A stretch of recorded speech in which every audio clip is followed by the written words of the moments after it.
నొప్పి చాలా ఉందా? చాలా అంటే చాలానే ఉంది, కానీ ఓకే. చాలా ఉందంటున్నావు, మళ్ళీ ఈ ఓకే ఏంటి? ఆగొక్క నిమిషం.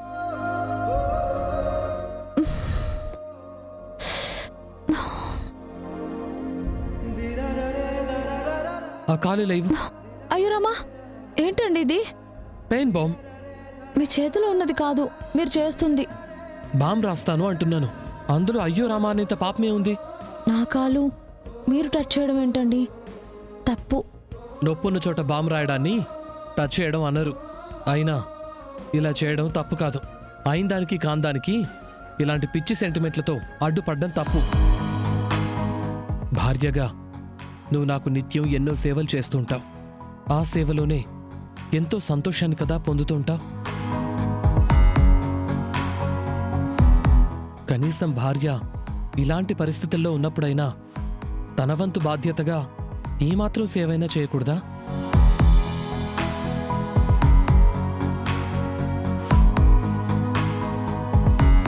ఇది కూడా చేయకపోతే ఇంకేంటి మన ఇద్దరి మధ్య ఉన్న బంధానికి విలువ?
నేను దర్శన్ నుంచి దీన్ని ఎలా దూరం చేయాలా అని ట్రై చేస్తుంటే ఇది నా ద్వారానే మరింత దగ్గరయ్యేలా ఉంది. ఛ!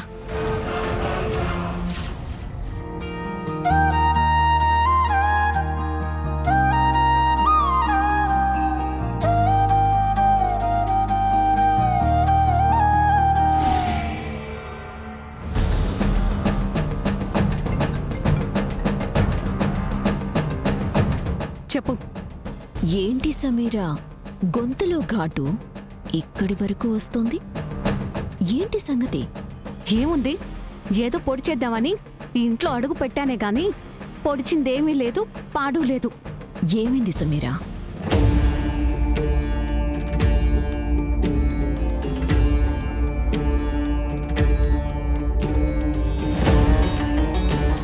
ఏం చేద్దామని ఏం తలపెట్టినా ఇలాగే చివరికి నేనే తల పట్టుకునే పరిస్థితి వస్తుంది.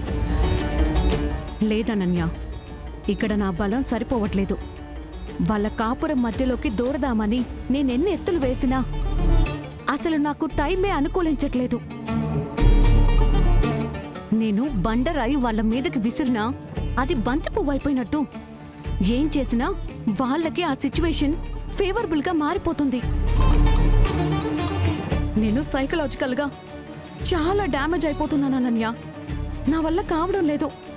ఇలాగే పోతే ఇంక దర్శన్ పూర్తిగా నా చేయి దాటిపోతాడేమోనని భయమేస్తుంది కూడా.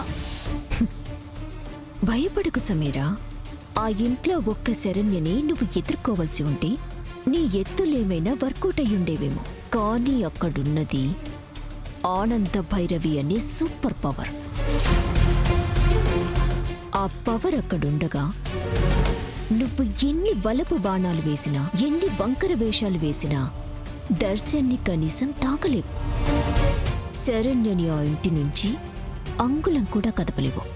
ఎందుకనన్యా ఇలా నన్ను భయపెడుతున్నావు? ఈ మాట అప్పుడే ఎందుకు చెప్పలేదు?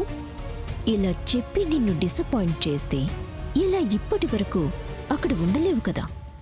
అందుకు మరిప్పుడు మాత్రం ఎందుకు చెప్పా? వచ్చేయమనా నన్ను? కాదు, నువ్వక్కడే ఉండు. నేనే అక్కడికి రాబోతున్నాను అని నీకు క్లారిటీ ఇద్దామని. ఏంటి? వస్తున్నావా? ఎప్పుడు? ఎలా?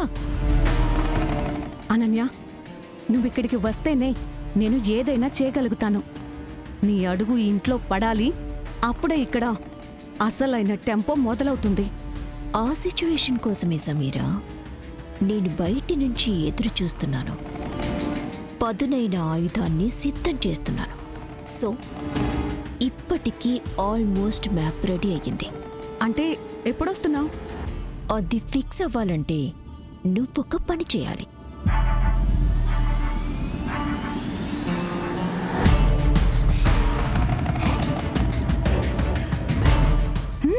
Okay Ananya, done.